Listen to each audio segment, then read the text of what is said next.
Is he going to get an opportunity? It looks like Spencer wasn't auctioning probably just today. No, well, Spencer's still our guy, and we'll see how he is come game day. But DJ's he's a solid receiver. He's catches everything. He's always in the right place. And he gives us a great option. Plus or minus, and this is kind of but plus or minus for him with the family behind him.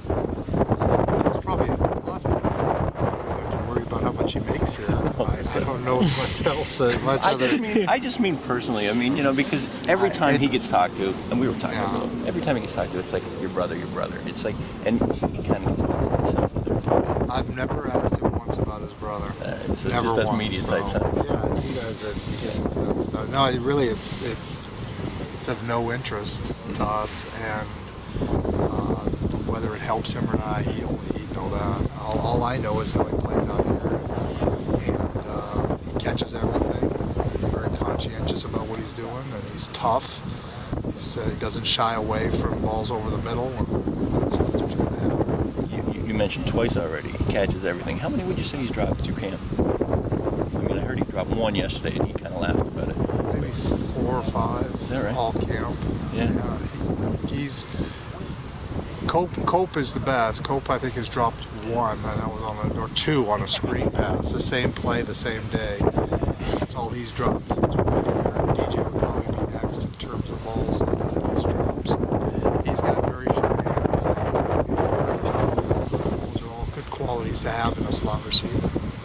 Chad's role on the offense, do you foresee him being highly used on both the offense and special teams to the point where he's on the field quite a bit, even more than last year? Or is that just something you got to take week to week? Yeah, we have to see how it goes week to week, and obviously he's a talented guy, but you also have to be careful of how much you use him doing different things. But getting the ball in his hands is important for us to be successful. There's a top 50 list going around today. Did you look at it? No. Not at all. All right. That's the end of that question. I'll keep it generic. How are you guys feeling heading into Friday? We're excited. We can't wait to get on the field. And,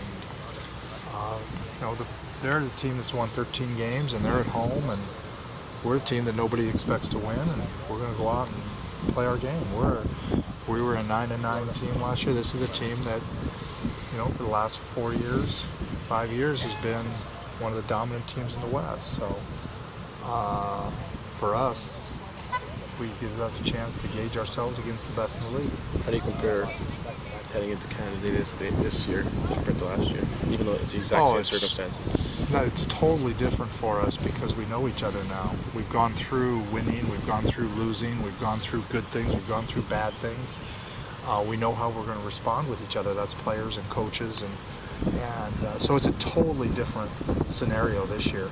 This year we're going in there and we know what we have. Last year we weren't sure. We thought we were okay, but we weren't sure. This year we really feel like we're a different type of team. The D-line last year, I mean, sacks-wise, and again, it was more of the way the games went.